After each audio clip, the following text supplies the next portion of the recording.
एक ज्योतिषी का दिन। यथा समय मध्याह्न के समय उसने थैला खोला और अपने पेशेवर उपकरण फैलाए, जिसमें 1 दर्जन कौड़ी की सीप, उस पर स्पष्ट रहस्यपूर्ण चार्ट के साथ कपड़े का एक चौकोर टुकड़ा, एक कॉपी और पाल्मायरा लेखन का एक बंडल शामिल था।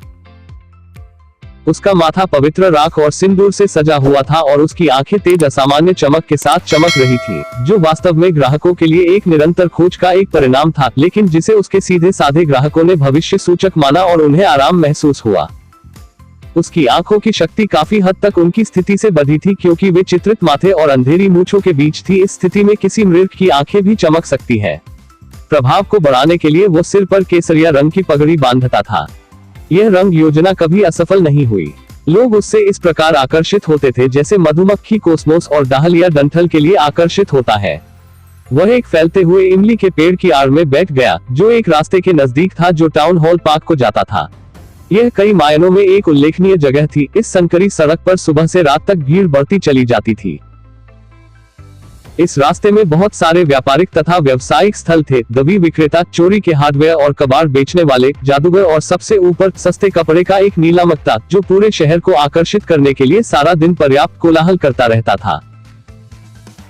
मुखरता मौसन आगे तली हुई मूंगफली का एक विक्रेता आता था, जो अपने उत्पाद को प्रत्येक दिन एक नया नाम दिया करता था। एक दिन वह उसे बॉम्बे आइसक्रीम, अगले दिन दिल्ली के बादाम और तीसरे दिन राजाओं का स्वादिष्ट भोजन, और इसी तरह आगे, और लोग उसके लिए आते रहे। इस भीड़ का काफी हिस्सा ज्योतिषी के आगे भी रुक जाता। ज्योतिषी ने अपने व्यवसाय को एक चमकने वाली रोशनी का किया, जो पास में मूंगफली के ढेर पर चिटकी और मूंगफली के ढेर को धुएं से ढक दिया। उस स्थान का आधा आकर्षण इस तथ्य के कारण था कि यहाँ नगरपालिका प्रकाश की व्यवस्था नहीं थी। दुकानों के प्रकाश के कारण उस स्थान पर प्रकाशित था। एक यादव के पास गैसलाइट थी, कुछ के पास मशाल टिलैर थी जो उन्हीं पर अटकाए हुए थे, कच्छ ने पुरने ग्रह दीपकों द्वारा प्रकाश किया, और एक दो ने ज्योतिषी के समान रोशनी के बिना अपना दका प्रबंध किया। यह प्रकाश किरण नया गतिमान छायाओं का एक व्यय कर देने वाले आहा बिरहा नमूना था। यह ज्योतिषी के लिए बहुत अनुकूल, साधारण कारण के लिए कि वह कम से कम एक ज्योतिषी होने का इरादा नहीं करता जब उसने जीवन शुरू किया था, और वह नहीं जानता था कि दूसरों के साथ क्या होने जा रहा है। जब वह खुद नहीं जानता था कि अगले मिनट में खुद को क्या होने वाला है, वह सितारों के लिए उतना ही अजनबी था जितने उसके ग्राहक मासूम थे। फिर भी वह ऐसी बातें कहता था जो सबको आश्चर्यचकित और प्रसन्न करती थी। वह अध्ययन, अभ्यास और चतुर अनुमानों से अधिक थी। फिर भी यह किसी ईमानदार आदमी के श्रम के जितना था, तथा दिन के अंत में वह घर ले जाए गए मेहनताने का हकदार था।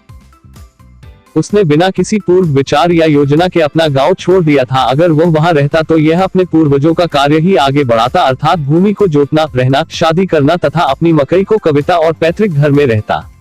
लेकिन वह नहीं होने के लिए था। उसे बिना किसी को बताए घर छोड़ना था, और तब तक आराम नहीं कर सका जब तक उसने उसे कुछ सैकड़ों मील पीछे नहीं छोड़ दिया। एक ग्रामीण के लिए यह एक बड़ी बात है, जैसे कि एक महासागर बीच में बहता है। उसके पास मानव जाति की परेशानियों का एक कार्यकारी विश्लेषण था, विवाह, धन और मानव संबंधों की उलझनें। लंबे अभ्यास ने ग्रहण बोध को तीव्र कर दिया है। 5 मिनट के भीतर ही वह समझ जाता था कि क्या गलत है।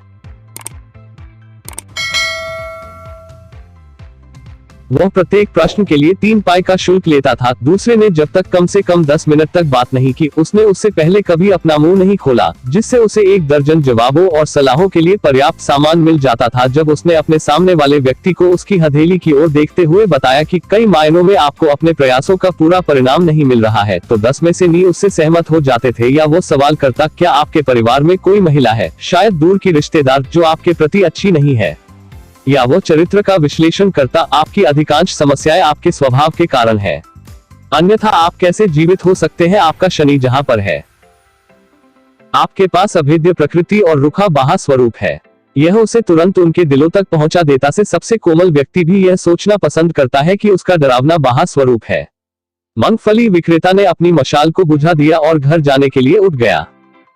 यह ज्योतिषी के लिए सामान समेटने का संकेत था कि इसने उसे अंधेरे में छोड़ दिया था, सिर्फ थोड़े हरे प्रकाश को छोड़कर, जो कहां दूर से आ रहा था और उसके सामने जमीन को छू रहा था। उसने अपने कौड़ी के सोपों तथा शांत सामान को उठाया और अपने थैले में डाल ही रहा था कि हरा प्रकाश मिट गया। उसने ऊपर देखा तथा एक वथक्ति को अपने सामने खड़े पाया। उसे वह एक संभव ग्राहक लगा और उसने कहा, आप बहुत लापरवाह दिखते हैं। यह आपको मेरे साथ कुछ देर बैठकर बातें करने के लिए अच्छा रहेगा। दूसरे ने कोई जवाब स्पष्ट रूप से बड़बड़ाया। ज्योतिषी ने अपना नियंत्रण पुनः दोहराया, जिससे दूरे में अपनी हथेली को नामा जोर से नाक के नीचे यह कहते हुए दबाया, आप अपने आप को ज्योतिषी कहते हैं। ज्योतिषी इसको चुनौती समझा तथा दूसरे की हथेली को हरे प्रकाश की ओर करते हुए कहा, तुम्हारा एक स्वभाव। ओह बंद करो, दूसरे ने कहा, मुझे कुछ लाभ कर बताओ। हमारे मित्र को धक्का लगा। मैं प्रति प्रश्न केवल 3 पाई वसूलता हूँ और यह आपको जो चाहिए है के लिए पैसे की पर्याप्त मात्रा है। इस पर दूसरे ने एक आना निकाला और यह कहते हुए उसकी ओर हाथ बढ़ाया, मेरे पास पूछने के लिए कुछ प्रश्न है। यदि मैं साबित करता हूँ कि आप झूठ बोल रहे हैं तो आपको मेरा आना सूद समेत वापस करना होगा। यदि आपको मेरे उत्तर संतोषजनक लगे तो क्या आप मुझे 5 रुपए देंगे? नहीं। या आप मुझे 8 आने देंगे? ठीक है, बशर्ते तुम मुझे 2 गुना दो। यदि आप गलत हैं, अजनबी ने कहा। यह संधि कुछ और वाद विवाद के बाद स्वीकृत कर ली गई। ज्योतिषी ने स्वर्ग के लिए प्रार्थना की और दूसरे ने सिगार जलाया। ज्योतिषी ने दियासलाई के प्रकाश के साथ उसके चेहरे की एक झलक ली। वहां पर एक ठहराव था। जैसे ही कार ने सड़क पर शोर किया, जुक्का चालक ने अपने घोड़ों को चलाया तथा भीड़ ने बड़बड़ाना प्रारंभ किया। वह पार्क उद्यान के अर्धअंधेरे को व्यतीत किया। दूसरा व्यक्ति बैठ गया, अपना सिगार पीने लगा। वह धुआं बाहर निकालने लगा। वह निर्दयता पूर्वक बैठ गया। ज्योतिषी ने बहुत असहज महसूस किया। यहाँ अपना आना वापस ले लो। मैं इस प्रकार की चुनौतियों के लिए अभ्यस्त नहीं हूँ। आज मुझे देर हो चुकी है। उसने गठरी बनानी प्रारंभ की। दूसरे व्यक्ति ने उसकी कलाई पकड़ी और कहा, तुम अब इससे बाहर नहीं निकल सकते। तुमने मुझे इसमें घसीटा जब मैं यहाँ से गुजर रहा था। ज्योतिषी उसकी पकड़ में कपकपाने लगा। उसकी आवाज कांप गई तथा धीमी हो गई। आज मुझे छोड़ दो, मैं तुमसे कल बात करूंगा। दूसरे ने अपनी हथेली उसके चेहरे में घुसा दी और कहा, चुनौती चुनौती है, जारी रखें। ज्योतिषी ने सूखते हुए गले के साथ कहा, वहां एक महिला है। क्वोट। रुक जाओ, दूसरे ने कहा, मुझे वह सब नहीं चाहिए। क्या मैं अपनी वर्तमान खोज में सफल होऊंगा या नहीं? इसका उत्तर दो और जाओ, अन्यथा मैं तुम्हें तब तक नहीं जाने दूंगा जब तक तुम मुझे अपने सारे सिक्के निकाल कर न दे दो। ज्योतिषी में कुछ मंत्र पढ़े और उत्तर दिया, ठीक है, मैं बोलूंगा, लेकिन क्या आप मुझे 1 रुपया देंगे यदि जो मैं कहूँ वह यथार्थपूर्ण हो? अन्यथा मैं अपना मुंह नहीं खोलूंगा तथा आपको जो पसंद है आप वो कर सकते हैं। बार बार सौदेबाजी के बाद दूसरा व्यक्ति मान गया। ज्योतिषी ने कहा, आपको मृत समझकर छोड़ दिया गया था, क्या मैं सही हूँ? मुझे और बताओ। एक चाकू आपके एक बार पार हो गया, ज्योतिषी ने कहा।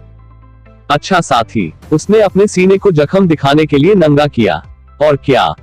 और फिर आपको खेत के समीप के कुएं में धकेल दिया गया। आपको मृत समझकर छोड़ दिया गया। उत्साह साभूत दूसरे ने बताया कि यदि किसी राहगीर ने कुएं में झांकने का नहीं सोचा होता तो मैं मर गया होता।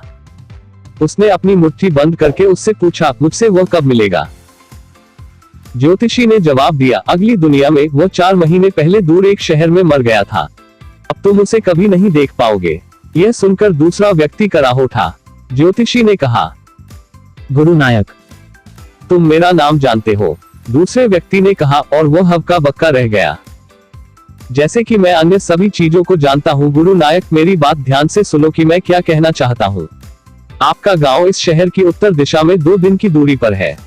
अगली ट्रेन ले लो और वापस चले जाओ। अगर आप अपने घर से कहीं जाते हैं तो मैं आपके जीवन में एक बार फिर बड़े खतरे को देख रहा हूँ। उसने चुटकी भर पवित्र राख ली और उसे पकड़ा दी। इसे अपने माथे पर रगड़ो और अपने घर चले जाओ। कभी भी दक्षिण दिशा की ओर यात्रा मत करना और तुम 100 वर्ष जियोगे। मैं फिर से घर क्यों छोड़ा? दूसरे ने संजीदगी से कहा, मैं केवल अभी यहाँ से जा रहा हूँ और फिर उसकी तलाश करूंगा। वह अगर मैं उससे मिला तो मैं उसका जीवन समाप्त कर दूंगा। उसने अफसोस से अपना सर हिला दिया। वह मेरे हाथों से बच गया। मुझे उम्मीद है कि कम से कम वह मर गया जैसा कि वह हकदार था। हाँ, ज्योतिषी ने कहा, वह एक लॉरी के द्वारा कुचल दिया गया। दूसरा व्यक्ति यह सुनकर कृतज्ञ हुआ। जब तक ज्योतिषी ने अपना सामान समेटा और अपने थैले में भरा तब तक वह स्थान सुनसान हो गया था। हरा प्रकाश भी चला गया था, जिस कारण वह स्थान अंधकार में व निश्शब्द हो गया था। ज्योतिषी को मुट्ठी भर सिक्के देने के बाद अजनबी भी रात को चला गया था। ज्योतिषी जब तक घर पहुंचा तब तक लगभग आधी रात हो गई थी।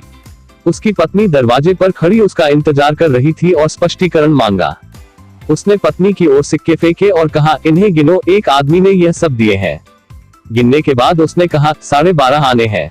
वह बहुत खुश थी। कल में कुछ गुड़ और नारियल खरीद सकती है। बच्चा भी बहुत दिनों से मिठाई मांग रहा था, मैं उसके लिए कुछ बढ़िया सी चीज बनाकर। ज्योतिषी ने कहा, उस सुअर के बच्चे ने मुझे धोखा दिया, उसने मुझे 1 रुपए का वादा किया था। उसने उसकी ओर देखा। आप चिंतित दिख रहे हैं, क्या गलत है? कुछ भी तो नहीं। रात के खाने के बाद पाउल पर बैठकर उसने उससे कहा, तुम्हें पता है कि आज मुझ पर से एक बोझ उतर गया है। मुझे इतने वर्षों से यही लग रहा था कि मेरे हाथों पर किसी व्यक्ति का खंजला है। यही वजह थी कि मैं अपने घर से भाग आया था, यहाँ बस गया और तुमसे शादी कर ली। वह जिंदा। वह हौंफने लगी। तुमने मारने की कोशिश की? हाँ, हमारे गांव में जब मैं एक मूर्ख नौजवान था। मैं उस दिन के बारे में सोचता हूँ कि क्यों हमने शराब पी, जुआ खेला और बुरी तरह से और खुद को पाउल पर फैला लिया। झगड़ा किया। सोने का समय हो गया, उसने कहा। जम्हाई ली और खुद को पाउल पर